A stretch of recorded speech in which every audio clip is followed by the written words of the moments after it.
we're going to go ahead and get started here with the Sustainable Phosphorus webinar series episode, Enhanced Biological Phosphorus Removal. This is our 17th webinar, and thank you for joining us. I just want to do a few housekeeping slides at the beginning, and then we'll introduce our speakers and let them take off from there. I'm Matt Schultz, and I'm joined by Olga Borquez from the Sustainable Phosphorus Alliance. So just a few instructions here. We have a Q&A feature in Zoom, and we can address questions at the end of each of the presentations, but feel free to submit the questions during the presentations. Who we are, so the Sustainable Phosphorus Alliance, we're a members organization. We're here in North America, and we work to advocate for the sustainable use, recovery, and recycling of phosphorus in the food system.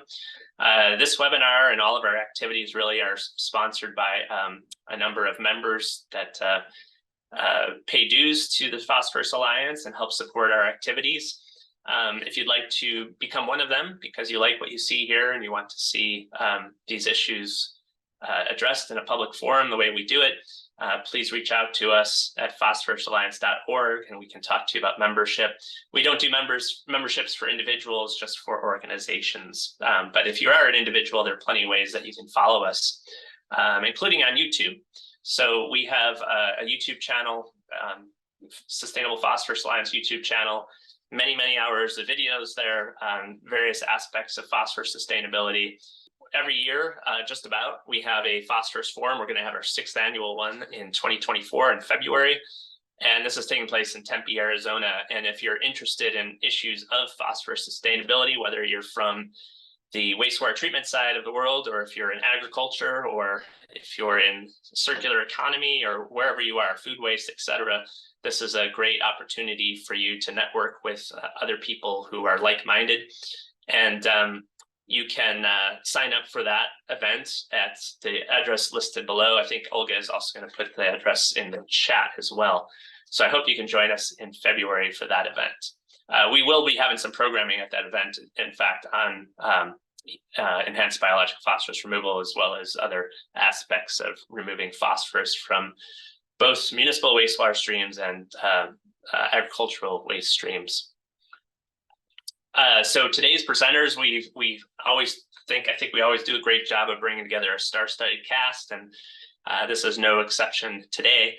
And I'll be introducing each of these speakers with their bios as they come up.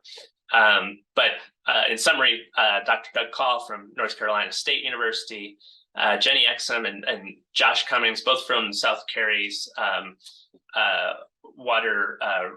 I always forget what the R is, the recovery facility. I'm not sure. Jenny, Josh, you can correct me later if I got that wrong. And water reclamation facility, I think it is. And then Dr. April Gu is a professor at Cornell University, so they'll be speaking today. One thing I did want to mention is that our members at the Water Research Foundation have done a lot of great work on nutrient recovery in general, and April Gu will be speaking to some of that today. But they've also addressed EBPR specifically. And so I'm going to put a link in the chat here to a page that sort of links you to a bunch of their reports. They've recently just come out with one on enhanced biological phosphorus removal. And so that'll be a good resource for you. You just sign on with a free login, and you can download a bunch of their reports. And I think they have webinars and other things there as well. Okay, so with that, I think I can go ahead and introduce our first presenter. So Dr. Doug Call, he's an associate professor in the Department of Civil Construction and Environmental Engineering at North Carolina State University. He's interested in biological and electrochemical processes to treat water and wastewater and recover resources from wastes. And you know, just to put all of this in context, here in North America, we of course tend to, well, not of course, but we do tend to consume a lot of phosphorus in our diets, a lot more than we need. And the rest, of course, we flush down the toilet. And so for those of us connected to a sewer system, that phosphorus heads to a utility, which either removes it for landfilling or land application, or discharges it to our water bodies, where it can cause a range of environmental problems, if not well treated, including harmful algal blooms. And so Doug and the rest of the folks today are really going to be talking about enhanced biological phosphorus removal, or EBPR, which is one of the key processes that removes phosphorus so it isn't passed on to our lakes, rivers, streams, and coasts. And as you'll hear, while EBPR has been around and effective for quite a while, it doesn't always work as efficiently as possible. And so the speakers today, including Doug, are going to be speaking to that. Okay. There we go. Great. Thanks, Matt. First of all, I'm very excited to be here, but I do apologize for my voice. I'm recovering from a recent sickness, so you'll have to bear with me.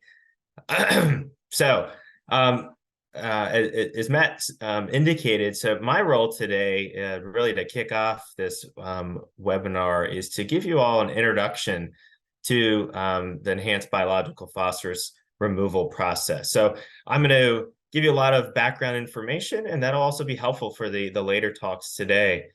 So we're going to be primarily focusing on the microbes that you see in these really neat electron microscopy images here, which is the microbial cells, and in particular, what goes on inside them. And that is the formation of this rich granule of phosphorus as it's removed from wastewater. So we'll learn a little bit about how that actually happens. Let me first start off, though, by saying that I'm not alone here. I'm part of a much broader effort to better understand and make phosphorus more sustainable, as I'm part of a very large center funded by the National Science Foundation called STEPS, Science and Technologies for Phosphorus Sustainability. And so I just wanted to mention this. It's a consortium of several universities across the country, and we've been working already for about 2 to 3 years, a couple more left. And our focus is very broad across everywhere from the material scale to the human technology to the global scale in understanding phosphorus. So that's where a lot of the motivation for what we're doing now is stemming from, is work with this center. Okay, so let's dig right into it. And the focus of the talk today is on phosphorus. We'll just call this P in wastewater. And so many of you probably driven past wastewater treatment facilities. Maybe you cover your nose, maybe you don't. But there's a lot going on in these facilities, including just our facility down the road over here on the right. This is our large Neuse River wastewater facility in Raleigh, North Carolina. And a lot of focus on removing nutrients, one of which is phosphorus. So first of all, where's all this phosphorus coming from? So the phosphorus that goes into a typical domestic water resource recovery facility, WRF for short, most of that is coming from our food. So if you think about extracting phosphorus, some of it gets used for agricultural use. Some of it goes into food production. And really what we're focusing on is when humans, businesses, are consuming or preparing foods, a lot of that gets eventually sent down the drain in the form of either the food itself or potentially excrement from humans. And so that's what we're really focusing on. It's coming from a lot of the food that we eat. Okay, now let's drill down to even a finer resolution and figure out what exactly does the phosphorus forms look like that are going into these wastewater facilities. The other thing too is how much is going into a typical WRF. Now, keep in mind, this is typical and it can vary, but somewhere around 7 milligrams of phosphorus per liter of wastewater that goes in is pretty common. The majority of that is going to be what's called the orthophosphate, or sometimes you've heard the term reactive phosphorus form. So what does that look like? This is your orthophosphate, so that's the inorganic form. Sometimes these can be linked together in really long chains. Sometimes they're circular as well. Those could be polyphosphates. And then the organic phosphorus, many of the molecules in things like our food. So DNA, phospholipids, those all can contain a phosphorus attached to an organic molecule. So that's a little bit about what's coming in and where some of these facilities are starting in terms of initial concentrations. Where do they have to go in terms of what do they need to remove? It depends. It depends on where that facility is discharging. Typically, if you're discharging to an environment where there are regulations on P, it's going to be somewhere anywhere from 0.1 to 2 milligrams of phosphorus per liter that is allowed to be leaving the facility. So that means some of these facilities have to be somewhere around 70 to almost 98% removal of phosphorus. So that brings us to the next question. How do they do this? So there's a couple of different methods, and you're going to hear a lot about biological methods to do this today, but I also want to mention some facilities use chemical means, some use biological solely, and then some use a combination of both processes to remove phosphorus. So at a high level, what does it mean to do chemical removal? Well, what it is the addition of typically a metal, so something like iron or aluminum, is added to the wastewater. And this gives you just a snapshot of what kinds of reactions can happen. So imagine that aluminum that gets added reacts with that phosphate that's in the wastewater. It can form a solid. So for example, like an aluminum phosphate solid. Similarly, same kind of thing can happen if we were to add iron. So by adding this chemical, and you make this solid material, now the solid can settle out and be separated from the liquid. So this over here shows as you go through a typical wastewater facility, so from the entrance, the primary, to the secondary, to a digester, and then leaving the facility, we can have different forms of phosphorus present. And that's where potentially different chemicals can be used and form different products that are solid and containing those phosphorus.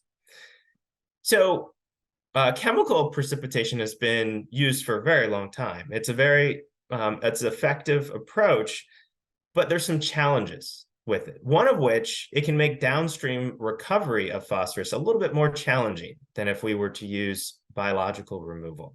One of the main reasons is those metals really bind up and want to hold together with that phosphate, so it can make it challenging to release it and then recover it in a different form in a downstream technology.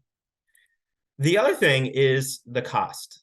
The cost of adding chemical addition, if you think some of these facilities can be extremely large, we're talking several millions of gallons per day of wastewater being treated, that can translate to the need for a lot of chemical addition over time. This is a nice case study. This is a Eagles Point wastewater facility that's located in Minnesota. This was a case study done by the EPA, 5 million gallon per day facility. Their target was somewhere around 1 milligram of phosphorus per liter for their effluent. And what they noticed was when they had chemical addition and their enhanced biological phosphorus removal process, they saw a good bit of instabilities in the phosphorus in the effluent. Through a series of optimizations of their process, they were able to eliminate the chemical addition and achieve that target and much more stable phosphorus removal. But I think what's most interesting is by doing this switch and removing the chemicals, the facilities saved about $100,000 per year in chemical costs. And so this can be one of the major drivers for facilities to look to alternative ways to remove phosphorus. And that's where the biological phosphorus removal, excuse me, the enhanced biological phosphorus removal process can come into play. So let me introduce this. Imagine this being your perfect engineered cell, right? It's just a perfect circle. And these cells are very unique. This is a cell for what's called a phosphorus accumulating organism, or PAO. Now, if we put this cell under anaerobic conditions, so let's say there's no oxygen present, if we have things like volatile fatty acids, so think acetate, for example, if that's present, these cells will take up that material and make what's called polyhydroxyalkanoates, or PHAs. Basically, it's a huge polymer that they can store inside themselves. Now, they can't just do this for free. They have to take reserves of other polymers, like glycogen, to help with this process, to provide electrons. And then they also have reserves of phosphorus all linked together called poly-P, or polyphosphate, that they start to break apart to give them energy to do this process. When they do that, they release phosphate outside of their cells. Now, you might be thinking, well, wait a minute, that sounds counterproductive. You're releasing phosphorus. We wanted to remove it. Well, if you take the cells and now put them into an aerobic environment, so where there is oxygen present, they switch gears. What they do here is they take that PHA, they start to eat it up. They make energy from it. That energy that's released, they now take up phosphate from the environment and turn that into polyphosphate. And they also replenish that glycogen that they had just used. So this alternating process of anaerobic to aerobic can actually drive the uptake of phosphate. And this is just to show you some work we've done where we've actually captured some of the electron microscopy images of slices of these cells to look inside at the phosphorus granules inside these cells. And these can be very large. So on a dry weight basis, these cells can accumulate upwards of about 15% of their weight in the form of phosphorus. That's much more than a typical cell like E. coli, which is somewhere around maybe 1 to 2%. So they're very unique microbes. So that's a little on the physiology, but how do we leverage this in a wastewater facility? There's lots of different configurations out there, and we'll hear more about those later today and from some of the other speakers.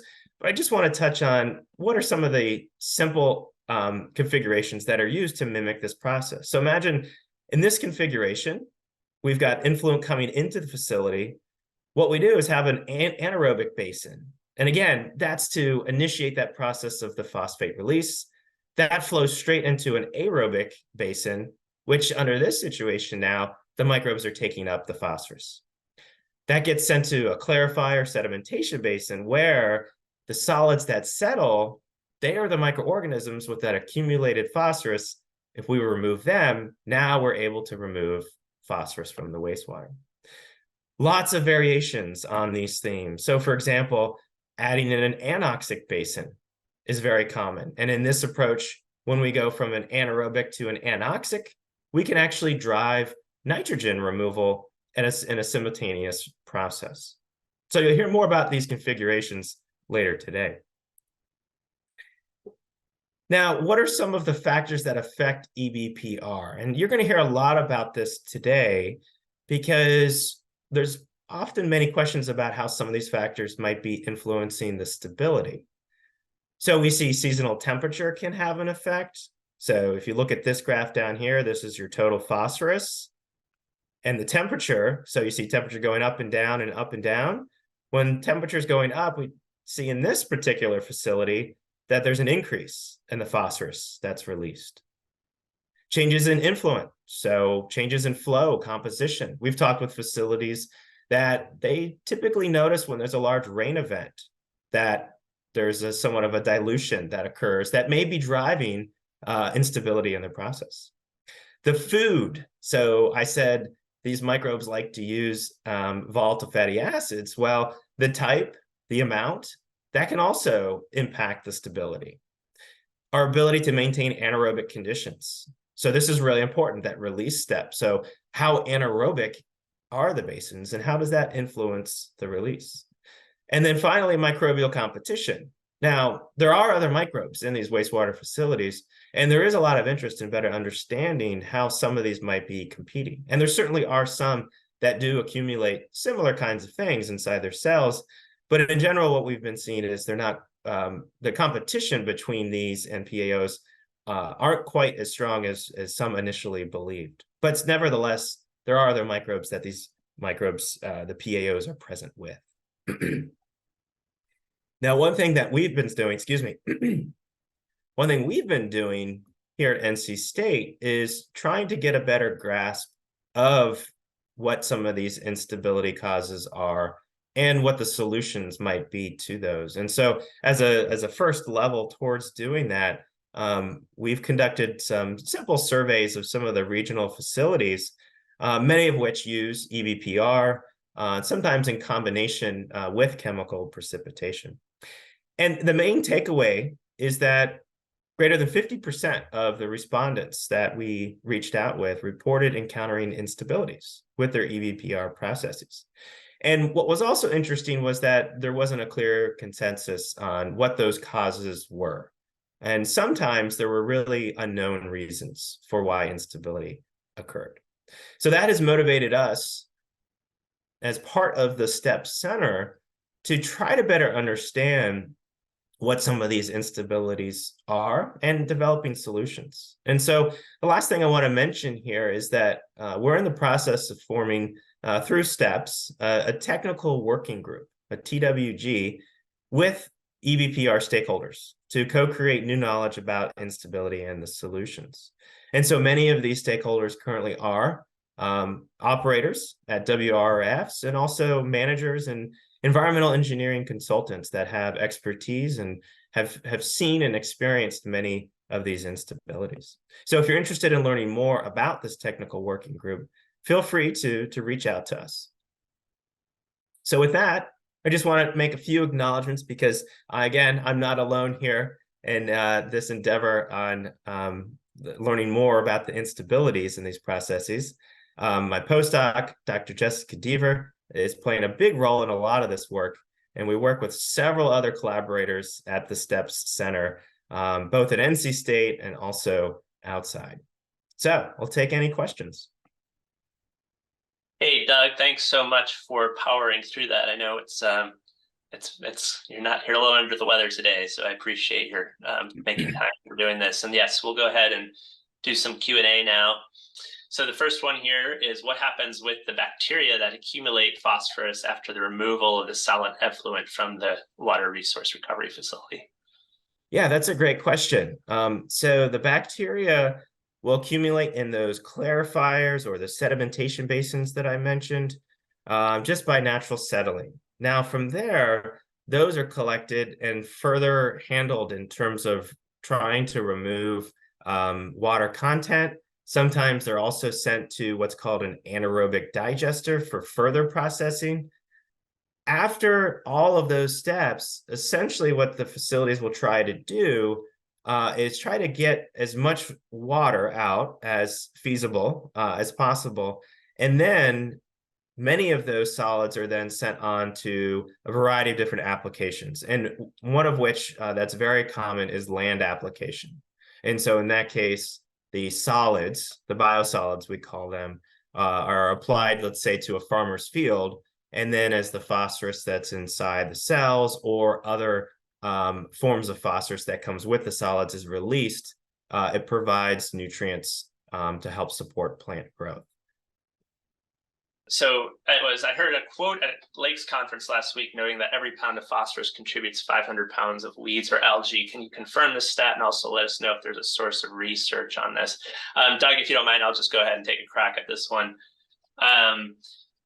That would be, there could be a rule of thumb out there like that, which I'm not familiar with at all. I will say, though, that this is going to be the relationship between the amount of phosphorus and the amount of weeds or algae is going to be highly dependent on where that phosphorus is being discharged to. So if you have a lake that's already high in phosphorus, that will have a different reaction than one where phosphorus is much more limiting. Likewise, other nutrients like nitrogen will count into that. Other things too, like temperature of the lake, the ecology of the lake, what sorts of predators are there. So there are a lot of different aspects that would go into that. And so it would be tough to apply that in a specific case. It might be someone has done an analysis that said on average, this is what happens. Is there a source of research on this, on that particular point? The relationship between, not that I can think of, but we'll see if we can come up with something and send it to you. Thank you. Are there other questions, Olga, or is that it? Yes, one last one. Okay. And this one was for Doug. Okay, yeah, so what is going on with nitrogen at the same time? So it depends on the configuration that the facility is using, but many facilities will do a combined nutrient removal process. So they will both be removing nitrogen and phosphorus at the same time. For example, I said the A2O configuration goes from anaerobic to anoxic to aerobic. The goal there, for example, is in your anoxic basin, the nitrate gets reduced by denitrifiers. And so then that produces nitrogen gas. And so that's how that's removed as a nutrient. So again, in many cases, there is dual nutrient removal occurring. Great. I think that's it for the Q&A, Doug. Get some rest. I hope you feel better. And Thank you. Yeah, thanks so much for presenting today. We're going to go ahead and move on to our next presenters. And we've got a tag team today. So we are lucky to have two people from the South Cary, I can never remember this, the water reclamation facility. This is a facility in North Carolina. And we have Jenny Exum, and she's responsible for managing a municipal laboratory at the facility. She has a BS in biology and is certified as a Class 4 wastewater laboratory analyst and a Grade 4 wastewater operator. She, like me, is passionate about the environment and is dedicated to serving the community through environmental stewardship. So welcome, Jenny. And I think you're going to be speaking first, if I'm not mistaken, and then Josh is going to follow up. And he's responsible, Josh Cummings, he's responsible for the day-to-day operations at South Cary, and that's a 12.8 million gallons per day Grade 4 advanced BNR water reclamation facility that houses a regional biosolids dryer processing, that's processing both North and South Cary water reclamation facility residuals into a Class A EQ product. He has a background in maintenance and operations with 20 plus years in the industry, including work in a package plant operations, senior maintenance tech, BNR operations, thermal biosolids drying maintenance and operations, and he's a Grade 4 biological wastewater surface irrigation and land application of residuals operator in North Carolina. So with that, I'll turn it over to both of you. Okay, so I'm Josh Cummings, and thank you, Matthew, and thank you, Douglas, for sharing. We're in great company today as Phosphorus goes. I'm honored to be here. Was honored to participate in the preparation for this, and I have a few slides together. We wanted to start by kind of looking at South Cary as a whole. So kind of how South Cary is one of 3 wastewater treatment plants in the town of Cary. And so just looking at from a utility perspective, kind of how we got started in South Cary, and then when we expanded to the 12.8 million gallon facility that we are today, and then just kind of briefly go over our liquid train treatment facilities and then some of our solids handling, and then I'll turn it over to Jenny to talk more about some of our process issues, where we stand with phosphorus and some of the issues and some of the things that we're doing to address that. So let's see if I can get these slides to fast forward. Bear with me. There we go. Okay. So pictured on my right over here is Cary, and this is our collections map. So in the center, in the orange, is the collections that goes to our North Cary facility, which is our oldest facility, and then the blue is the South Collections District, which goes to the South Cary plant pictured at the bottom down here. And then the newest part of our collection system is over here in green, and that is going to our Western White Regional Facility, which is positioned down here in the bottom.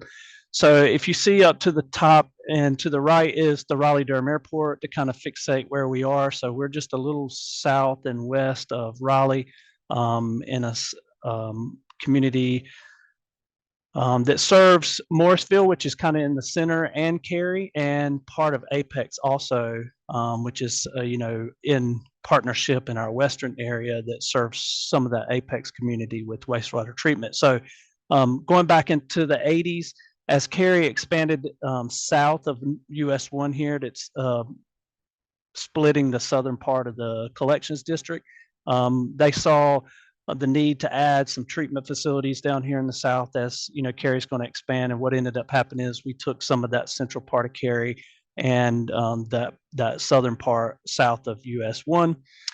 Wake County was adding service to RTP and increasing the load to North Cary, so that allowed them to, focus on more of that northern region. It's, geographically better located to treat that in the north, and then we were going to expand to the south. So that's how the southern part of Cary ended up with a wastewater treatment plant. And then some of the design considerations that we used to develop this facility was trying to use the best and ideas and the best practices that North Cary had gone into design, and improve on some of those components also. So we hope to do that here. And so this is the original plant, and this is kind of what we ended up with. The original plant was just an extended aeration plant. So the process diagram for this one is pretty simple. We had some physical screening up here at the front as the wastewater came in on the pipeline, and it had a bar screen that had a 1/2-inch spacing on it, so collecting most material that would come in. There was, aerated grit removal there to catch anything that would settle out and send that off the landfill. And then it was a Schreiber complete mix activated sludge process, meaning that it was all going to one vessel. It was being aerated. And basically our concern, or the concern then with our MPDS permit, was ammonia. And so not a lot of emphasis on nutrient removal as a whole, but more focused on the ammonia and the toxicity that would cause to the stream. And so I've seen some of the numbers that were coming out of this configuration, and I won't repeat them, but they were pretty high in nitrates and that sort of thing, and nobody was even looking at the phosphorus at that point. And so, you had that complete mix, and then after that, the 2 smaller circular vessels there are clarifiers, so you were just settling out that biology in the bottom. The clear water was going off the top, was going into those fine settling ponds, which are side by side, the very large oblong vessels there. And basically it was just settling out the fine solids. So it was time, detention time was doing that. And then going off to that small array of equipment there was a UV, and then off to outfall to the Middle Creek, which is down below. And then this, the wasting was done to this lagoon. And then after a period of time, they were taking this lagoon material, and they were actually farming these 2 fields over here and pulling hay off of those, and those were for sale. So the land application, the solids handling, the biological treatment was all done in-house at South Cary for a number of years. So this was the configuration from 1989 to 2000. So fast forward into more current, they started looking in the 90s at how we're going to expand. Growth was very rapid in Cary, so they were looking to expand both facilities, and so we started looking at that in the mid 90s, and they landed on a design, I think, in 96 or so, and then it was realized in 2000. So the macro things here were increased capacity in 1 million gallons per day. So bringing this facility up to 12.8 million gallons a day is where it's currently rated at today, even 20 years later, was very important for the area to, help with that ability to grow as a community. But also, one of the major considerations were nutrients. So limits were not quite established at that point, but they were well on the way. And so they were also looking at the new 503 regulations for solids handling. So we were starting to transition from handling it all inside by farming into some way of disposal or beneficial reuse. And so Cary's off on a journey to expand this facility, like I said, in the late 90s. And so additional considerations for the expansion were total nitrogen limits being developed for the Neuse River. So the Neuse River is our basin. And then that was driven by some fish kills, some algae bloom in the Neuse River and the Pamlico Sound, which is ultimately where our flow ends up. And then there was a lot of uncertainty around the phosphorus limits at that time.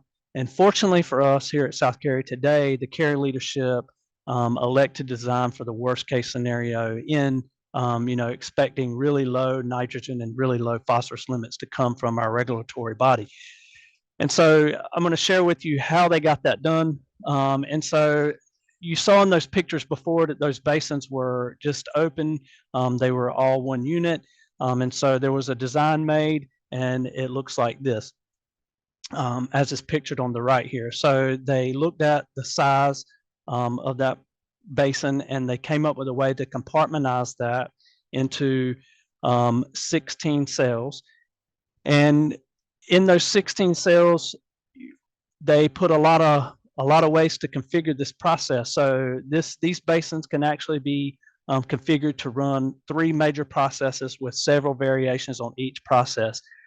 And so doing so allowed for some startup testing to find out, what would really yield the best results for this. And so, I'll discuss in the next slide some of those possibilities, but just noting here that our enhanced biological phosphorus removal process was patented by Dr. James Lamb for Wilson, North Carolina, in a phosphorus removal project. And it does include 2 side streams and a main biological process stream, as Doug was noting in his earlier slides, in the way that you configure those to optimize that phosphorus removal.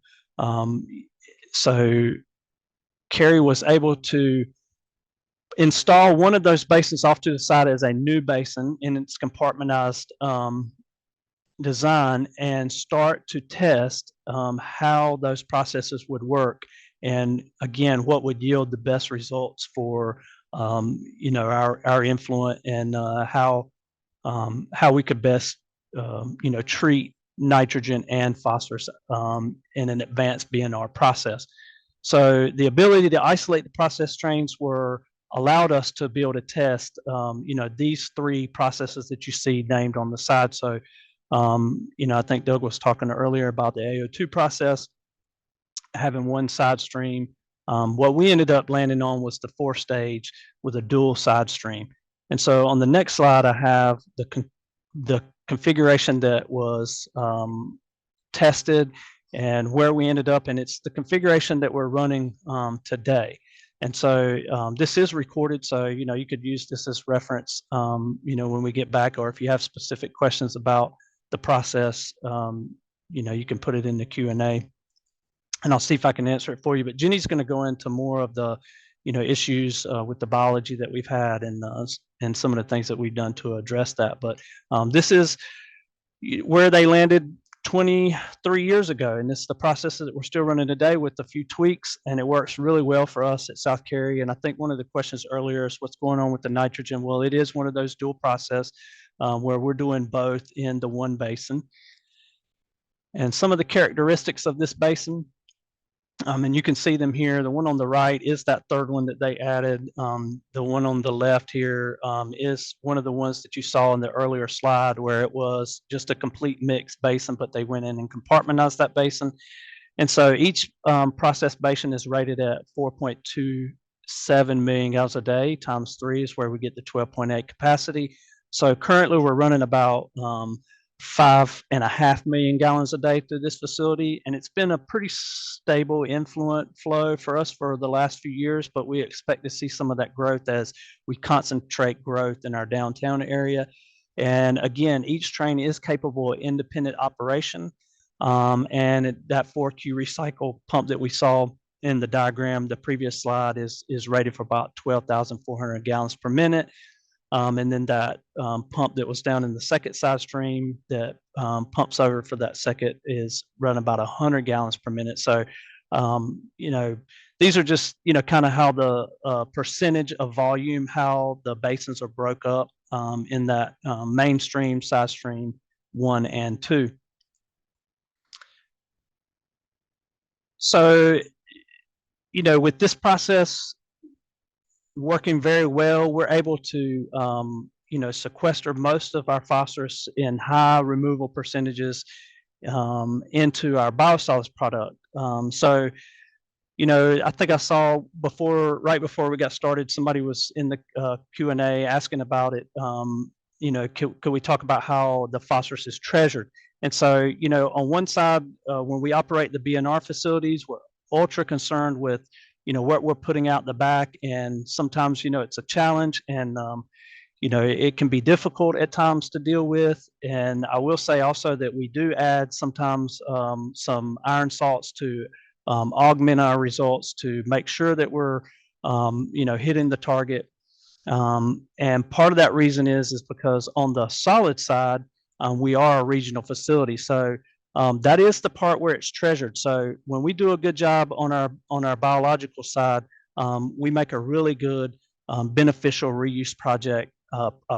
I'm sorry, and I'll discuss that a little bit here with our biosolids process schematic. So you can see that at the top, this is our North Cary facility. So they are, wasting 7 days a week. They're thickening slightly. They're removing some of that water, concentrating that biosolids product coming out of their facility. They're storing it there and they're trucking it to South Cary. We're doing the same process they are up to we combine the two, and then we go into centrifuge to remove a lot of that water.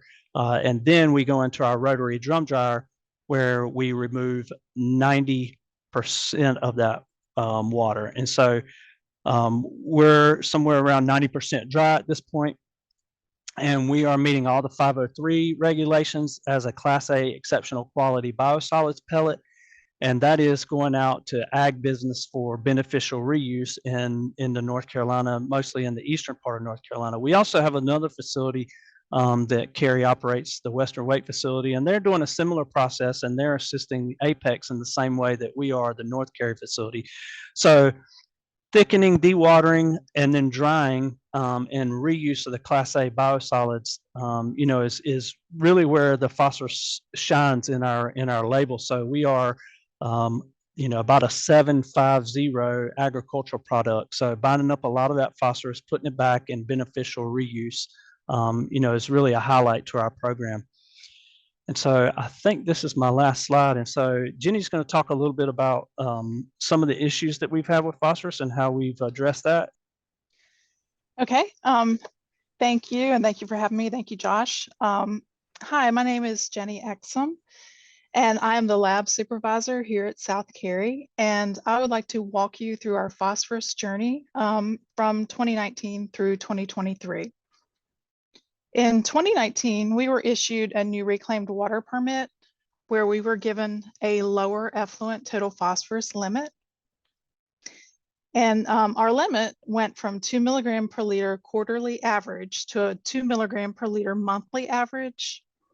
And while this does not seem like a big change, that gave us great cause for concern here at South Cary, because we were often bumping close to that 2 milligram per liter monthly average in the warmer months. So what we did was we came together as a team, and we devoted countless hours into better understanding how to optimize our process and better understanding our biological phosphorus removal. So in doing so, we were able to reduce our effluent phosphorus in milligrams per liter by about 45% in 2020 as compared to 2019. And we continue to maintain that to this day. So I love this photo pictured here. This is our team at South Cary, or some of our team anyway. So we have our lab staff. We have maintenance. We have our operations staff, including our B&R and our dryer facility. And we have some of our management team here. And I like to say that they are jumping for joy. And they are jumping for joy because we were able to reduce our effluent phosphorus by so much. So this slide here, this shows why we were so concerned in 2019. As you can see, that maximum in the orange effluent total phosphorus was at 5.5 milligrams per liter. So that's 5.5 leaving our facility that day. It was probably about a 6 coming in. And so we didn't have a very good removal rate. And in May, in blue, you can see that the average there in May was bumping really close to that 2 milligram per liter average. And so we knew that we had to hit the ground running if we were going to maintain this permit. So this slide shows at the end of 2020, and we had a really good reduction in the phosphorus, but also in August, we were still having really high spikes. So in August, we had a spike that was nearly a 1 milligram per liter average total phosphorus. And we had no idea what to do about these spikes or why we were having them. So we've learned a lot through the years, but sometimes we're still having these spikes and we don't know how to control them. So I won't read all this, but what worked for us and what did not.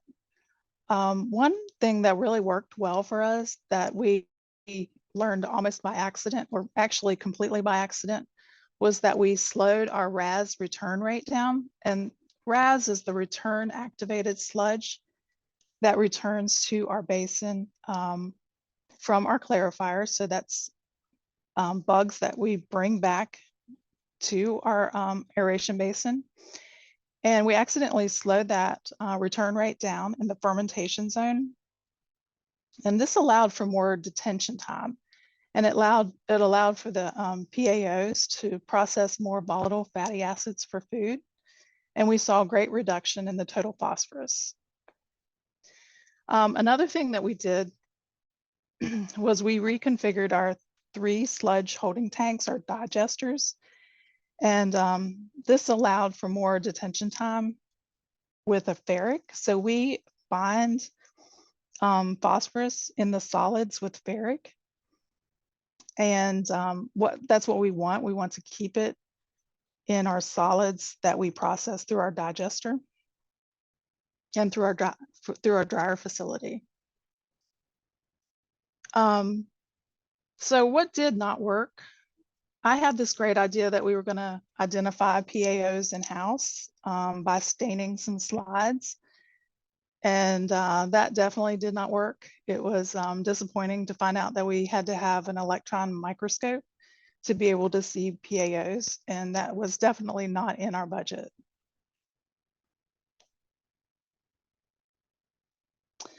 So what are some challenges that we face with biological phosphorus removal? The side stream return loadings are our #1 challenge. We have really high orthophosphorus and ammonia in our centrate. And this is the liquid train that returns to our basins from our dryer facility. And it's just very, very high in these nutrients. We also see really high seasonal variations. Excuse me, my voice is giving out. And the other big challenge that we have, we receive sludge from another facility, our North Cary facility, and that is also very high in the orthophosphorus and in the ammonia.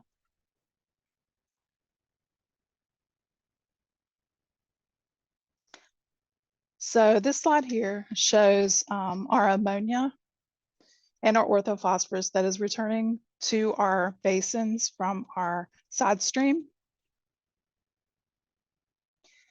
And this is something we tracked in 23 that we have not tracked before. But the ammonia, when it gets over about 200 milligram per liter coming back in our centrate, we find that our total phosphorus, we have breakthrough. And we feel like this is because ammonia is toxic to living organisms. And we feel like we have some death that's going on with the PAOs when it gets to that level. But then as the ammonia reduces, our total phosphorus also comes down. So that was something we learned in 2023. So we've also found that chemical addition is a very delicate balance. Through research with the North Carolina State University STEPS program, we have found that ferric salts are consumed by the PAOs and they take up space that is needed to absorb the orthophosphorus. So basically you can do either chemical addition or you can treat biologically, but you can't do both. At least not, you can't do both very well. And so this last slide, we receive sludge from our North Cary facility and we partner with them. We need their sludge to process our Class A biosolids in our dryer facility. But this truck sludge is very high in ammonia and in orthophosphorus. So for a short time in last year, 22, we also accepted sludge from the town of Apex and from our Western Wake regional facility. And this was just interesting to find out that the differences in the values of the orthophosphorus coming to us in the trucks. So the town of Apex, they do a full digestion. So their orthophosphorus in the sludge is very low. The Western Wake facility does not have any type of sludge holding tank. They don't have any digestion. So they brought it to us straight from their process. And it was also pretty low in orthophosphorus. But then the North Cary facility, they do have digesters and they hold their sludge and they aerate it. But it is much higher. So we are currently working with an engineering firm to help us optimize our digesters and to figure out this problem. And with that, that is the end of my presentation. And we would like to answer any questions that you might have. Thank you. Great. So does anyone separate these phosphorus collecting cells by flocculation? That's one of the questions. So I can maybe answer that. So we do use flocculant to assist with the thickening and the dewatering, and then also the ferric sulfate that we use in the sludge holding kind of serves as a precoagulant, so it does assist with better flocculation and separation. So generally speaking, it is used in the process to get the biosolids clean dewatering, so not putting back solids onto the plant best we can, right, using flocculant. Great, thank you. Our next question is, do you have any plans to try to recover phosphorus within your process so that your fertilizer label better reflects crop demands? Josh? Yeah, sure. So we look at, twice a year, we're doing an agricultural analysis on our product. So, it's that's more about, analytically looking at our product and then, putting that, correct values on the label so that, folks know, at what rate to apply, for their demand, right? So yeah, we do look at that. And the reason why we do it, twice a year is because seasonally there is some difference. So when we are adding in the peak of the summer, when we're using that ferric sulfate to assist with the precoagulation and the binding of the phosphorus, that it does contribute some iron to that product, which is desirable for some folks, especially in the turf business. They appreciate a little bit of that iron in there.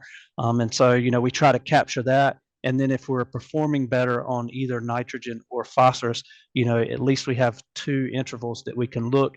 And then also, instead of making one label for Cary, we also look at both facilities twice a year. So we have a product going out as Class A EQ, and our Western Wake facility also has a product going out as Class A EQ. And so we do separate those two.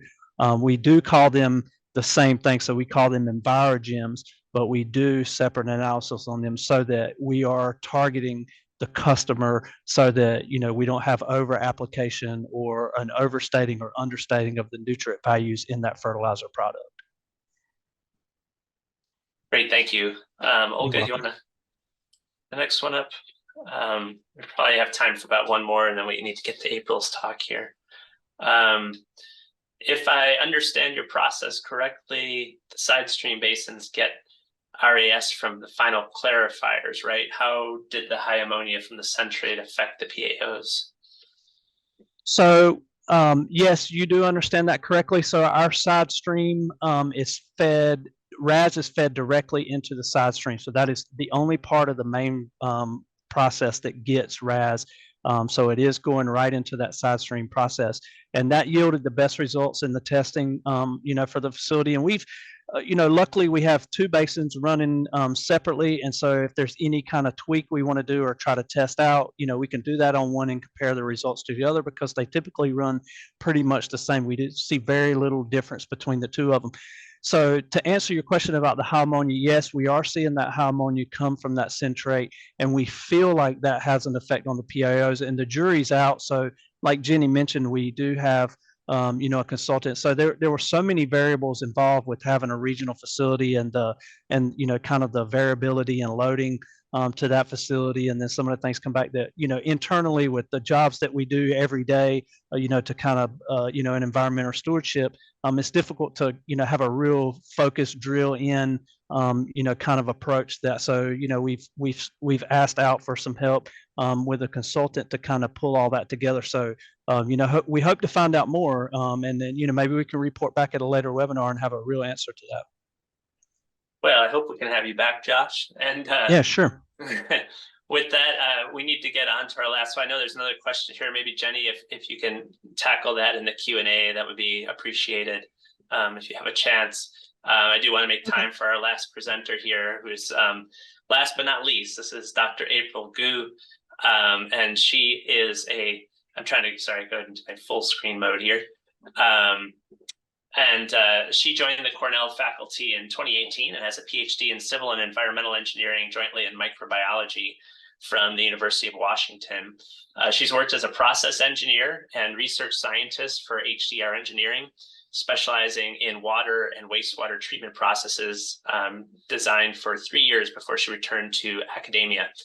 Her major research interest involves understanding and applying biological agents such as microorganisms to detect, transform, or mitigate environmental pollutants in both natural and engineered systems. And so, April, if you want to go ahead and take control, I'll stop sharing on my end, and you can load up your PowerPoint. So thank you so much for the opportunity here today to present along with the wonderful presenters earlier. Also, thank you for Doug's concise and nice introduction to pave the fundamentals for enhanced biological phosphorus removal. And I learned more also on the South Cary's plan, the current progresses. I think after this seminar, I may reach out to them to ask for more questions. Really interesting results they presented.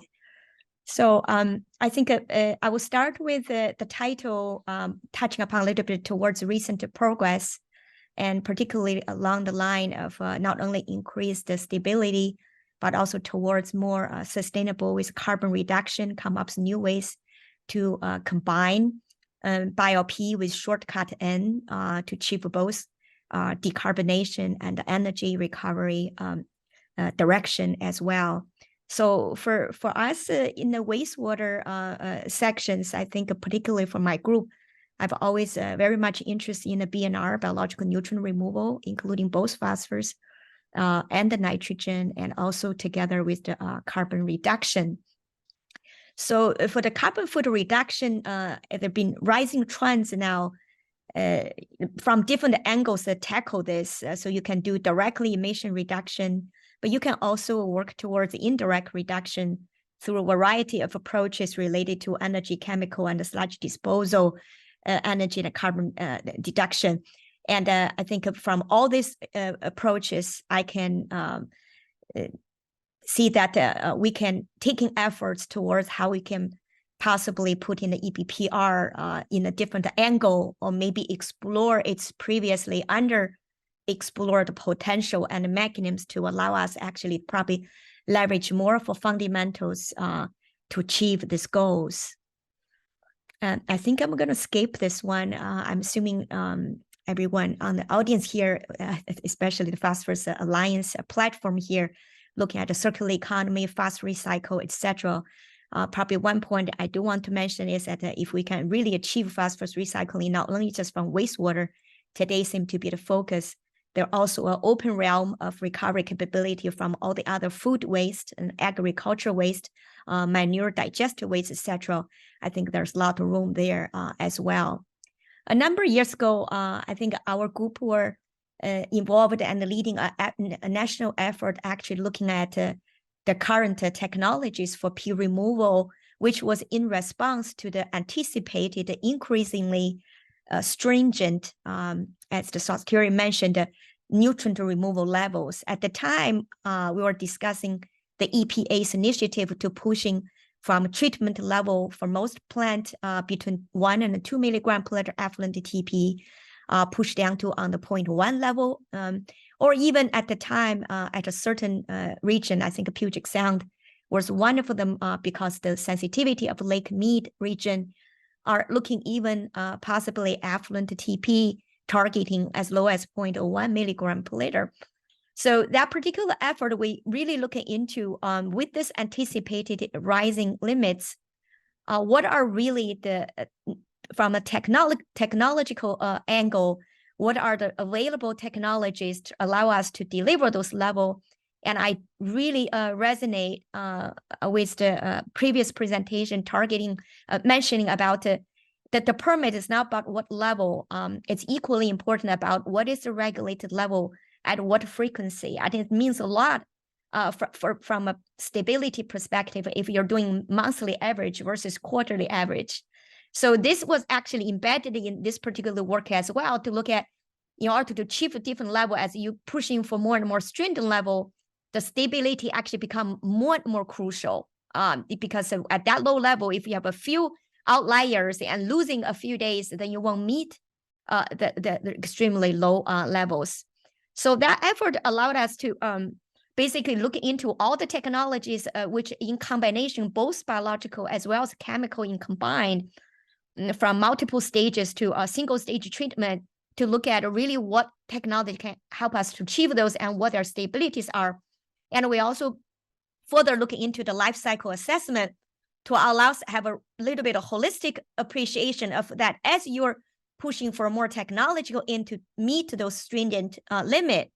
What is really the indirect cost or loss basically you have to take as a result of the increasing amount of chemicals and energy you're going to put into those processes just to achieve the extremely low phosphorus levels. So at the end, we learned that really beyond a certain level, particularly level 2 and level 3, the global or so-called non-local indirect co-cost pretty much outpaced or outcompeted the benefits you gain locally. So I think that pretty much put all of us into a little bit of rethinking of this, how we can actually looking into in the future at the same time the balance between meeting the limit and what technology and energy, it's basically at the life cycle global cost, and probably this more for the regulatory agencies to probably even more relevant them to think.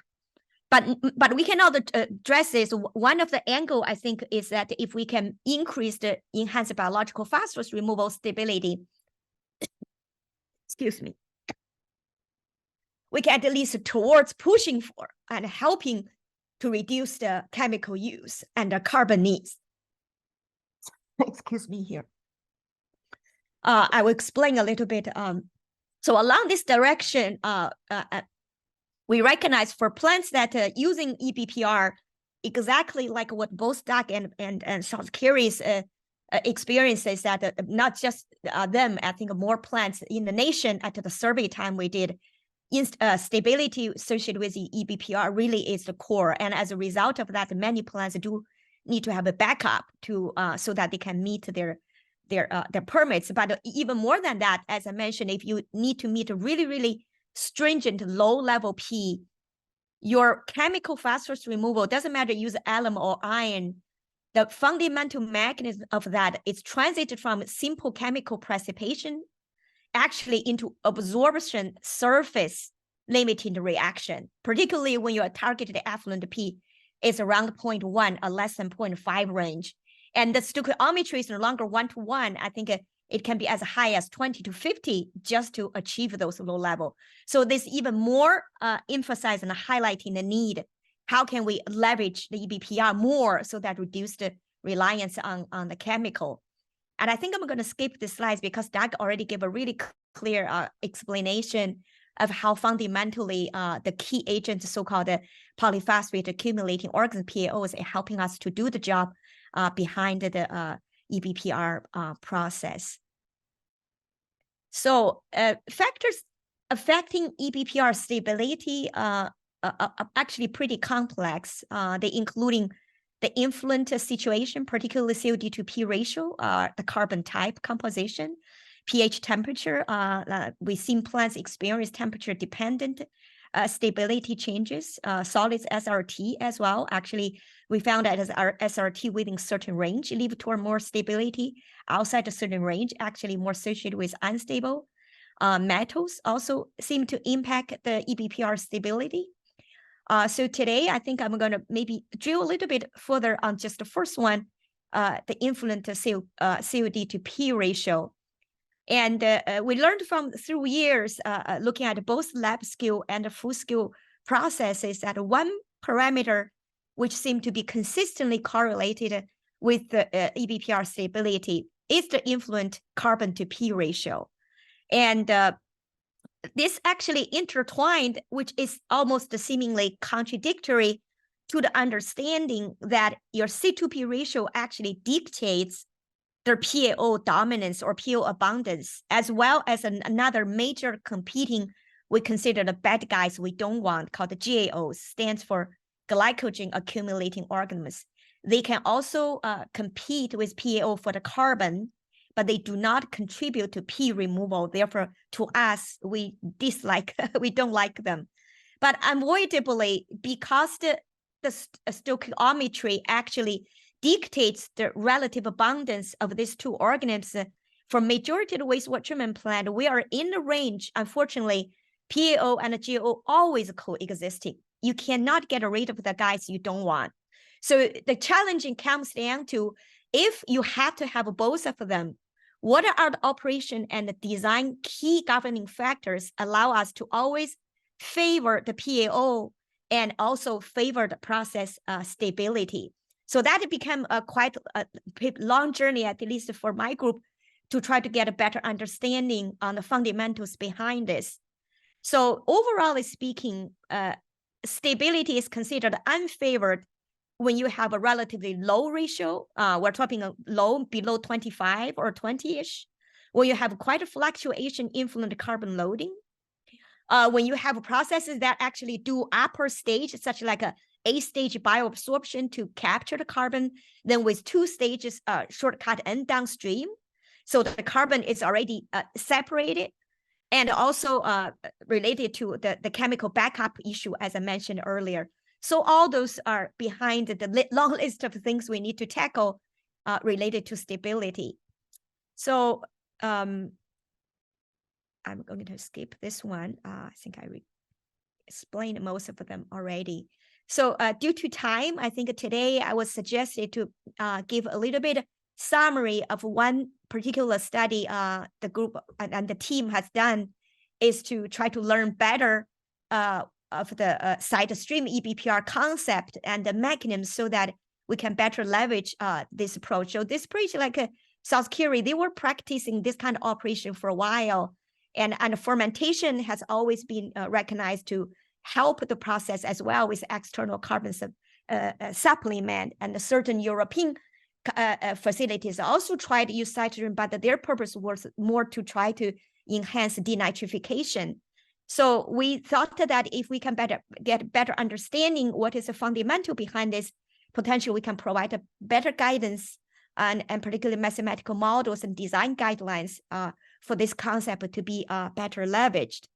So this particular study, we're focusing on why the side stream reactor, by taking a portion of the RAS coming from the bottom settling tank and let it stay in the side stream reactor, whether it's one stage or two stage, like South Cary is implementing, why would and how it would increase the EBPR stability. So this particular study was designed in parallel approaches with many participants. On one side, we try to get into more fundamentals. At the same time, all the participating agencies provided nearly 2 or 3 years continuous monitoring of the plant operation, particularly related to process parameters related to the side stream operation and their impact on the mainstream overall P removal efficiency. So the participating agency across the country provided such valuable experiences and their plant operation data and their knowledge with us through this process. And we were really fortunate to be able to, working with them, have some of them piloting the side stream concept in a different way. And South Cary is one configuration, but the other plants also piloted different ways to implementing this concept. And along with some conventional EBPR facility to allow us to do a comparison. So if you look at the 3-year worth of data of the, this is just a few examples of among the participating facilities, you can see that we did observe that the plants who either already run like South Cary, the side stream concept, or plant who relatively recently implemented some configuration, a little bit different from South Cary, but also employ the concept, all see improvement in their overall process stability. So one parameter we often use to quantitatively compare stability is called the cumulative frequency of your effluent meeting a certain target, and then do the ratio of your 90th percentile over the 50th percentile. So the lower the number, the more stable. As you can imagine, if your plant is like a solid line, always has one value, then this ratio was almost to 1. That means you always meet that bar. But the fluctuation, more fluctuation would take this value to be higher. So typically for conventional EBPR, it's a wide range, but mostly probably above 5, 10, sometimes even 20. But the pilot plant who implemented some format of the side stream all see statistical improvement in their stability. So why is that?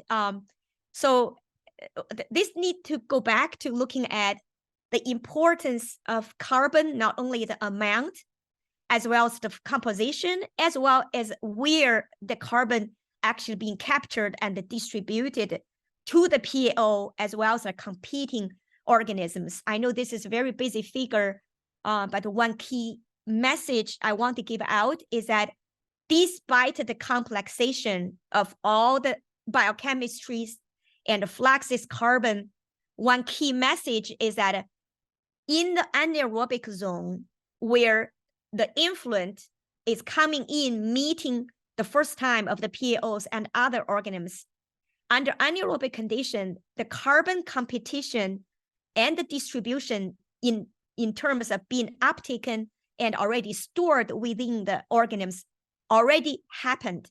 By the time organism leaving the anaerobic zone, getting into the aerobic zone, the competition is already done. In the modeling, basically mean that the carbon distribution was mostly dictated in the anaerobic zone. So based on that principle, the design has to step on the understanding and conditions such that you always want to design so that kinetically carbon is favored towards PAO and only allow surplus carbon go to all the other organisms. So which basically is it's the fundamental like a platform for explaining why side stream EBPR compared to conventional had advantages. So from carbon sources perspective, conventional were at the mercy of your influent wastewater collection system coming into a plant depending on the temperature, location, and fermentation extent. Mostly coming into your plant, your carbon is in very, very low amount acetate, not so much all the other fermentation products, and also susceptible to influent fluctuation and the changes in flow. But in the side stream, if you want to make your PAO mostly enriched in your side stream reactor, is isolated environment with in situ carbon production from a local fermentation process, and you have a rich wealth and composition of different carbons, not only just acetate, propionate, butyrate, give you a flux of a mixture which would favor overall the kinetics of the PAOs. And then back to the competition, which is the key governing the stability, the side stream provided a favorable EFA proportion. And more importantly, we have learned that the long HRT as I think previous presentation mentioned, when they increase the retention time by lower the return ratio to give more cytostream fermentation time, it's supposed to be favored. It is because that by doing that, you actually allow the POGO to have so-called long anaerobic competition point, and which they are not competing as a typical conventional, just competing for carbon and kinetic. They are actually competing who can stay more maintenance energy to decay, to die less. And PAO, because of their capability to shift between different pathways, multiple polymers, they can typically live longer under anaerobic condition in that side stream. And then also the anaerobic zone has much better control, which you can control better your ORP or redox level, and the DO level, ROX level also can give you more leverage for the control. And let alone you have a lot more flexibility in terms of how would you implement the cytostream concept. So stepping more from that, I think the advantages and the concept which stay much with the wastewater treatment plant for mainstream treatment yet to be explored more, actually for combination or integration with even more centrate treatment. Centrate often present a high flux load of N and P to the main process, as well as other, I mentioned, agriculture waste, etc. So if we can really quantify and understand the cytostream principle, make it allowed to be integrated into other treatment, I think there more leverages and benefits can be gained. So that motivated with us to actually put our understanding now into a bottom-up modeling approach, started with agent-based model, which model organisms on down to cell or group level, very computation intensive, but give us a really clear understanding of the mechanisms behind it.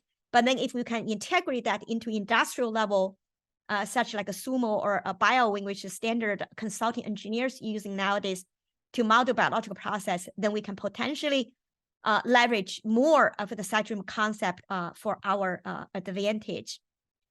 So that's pretty much summarized that particular study we've done. And this, once again, thank you for all the participating agencies who, without them, the project would not be possible. And also a follow-up, another project recently also just wrapped up, which was led by Black Beach.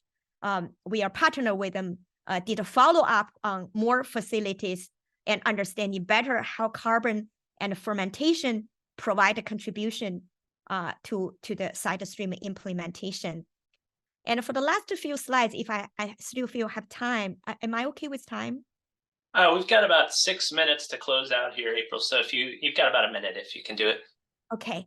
So I want to share some ongoing efforts with the concept that we want to extend the concept of the cytostream into other applications for their unexplored benefits, including one of them is how can we integrate them into the A stage for carbon capture, energy recovery with fermentation, with B stage NMOX and removal, and then at the same time enable cytostream EBPR with downstream NMOX process to achieve the decarbonation and the BNR. And we have also obtained a lot of useful and valuable information from these efforts in collaboration, which is our HRSD team. They done wonderful work and probably the leading efforts in this area. And recently, our lab also dived into the application to treat manure and agriculture and the food waste side. How can I use cytostream to treat high strength and understanding if PAO can work with really high ammonia and the nitrite concentration. I think that's why when I saw the presentation from South Cary, I said, wow, I need to probably chat with them. I can share some experience we learned on PAO under high nitrogen concentration. So I want to end back to the circular economy concept of the roadmap, come out from the recent book from IWA called A Pathway to Water Cycle Decarbonation, Carbon Capture Utilization. We contribute to one of the chapter, particularly on decarbonation in the phosphorus management. And in the roadmap, we want to not only focusing on the downstream, just on the removal recovery. I think we should move to the upper stream on efficient improvement and recycling and a reduction side. So that leads to last few slides is we are part of the NSF funded center, just like STEP. It's another center called CROP. It's for digital agriculture plant a program of plants. So it's also a huge, big team working towards various directions on how do we implant different digital and other ways to enhance the plant integrity and plant production. And our team are part of it to try to understanding the rhizome microbiome, which is related to the land application of recycled biosolids, A-class solids from wastewater or from other sources back to the soil, and how do this different recycled P have an impact on the rhizome microbiome with the purpose to enhance the phosphorus utilization and improve the circular economy and the phosphorus sustainability. So with that, I want to thank all the funding agencies and to make the Cup of Wharf project I mentioned earlier possible. And also want to thank the CROP and other agencies who funded the later part of the effort. So with that, thank you very much again. Hey, great. Thanks so much, April, for that presentation. Given the improved BioP stability and comments around the challenges for BioP use with more frequent NPDES permit levels, is there a way for EPA to consider the method of P removal when writing permits? Yeah, I think at this moment, the permit on P is on total P without the differentiate of the P species. So that actually goes back to the what is a P species that's actually bioavailable to algae and potentially can actually directly link to the eutrophication, which I think different technology targeting different P species removal, EBPR mostly targeting ortho P, and the chemical P removal also focusing on ortho P, and maybe some of the small molecule organic P. So I think that's a wider topic in terms like how would they change the regulation, what technology targeting what P species. I think that's my quick comment on that. Yeah. Yeah, thanks. I'm afraid we're going to have to end it there. Thanks again, April, for your presentation, and to all the speakers and to all the attendees as well. I hope you can join us for Phosphorus Forum 2024 in Phoenix. We'll have 70-degree something weather in February, so it'll be a nice time for many of you to step out of your cold ice boxes and come down here where it's nice and warm during the winter. So I hope you can make it. Thanks again to all the presenters today, and we'll have this up on our YouTube channel probably in the next week here. So you can check back and see it there. Thanks again, and I'll leave it there. Thanks. Goodbye.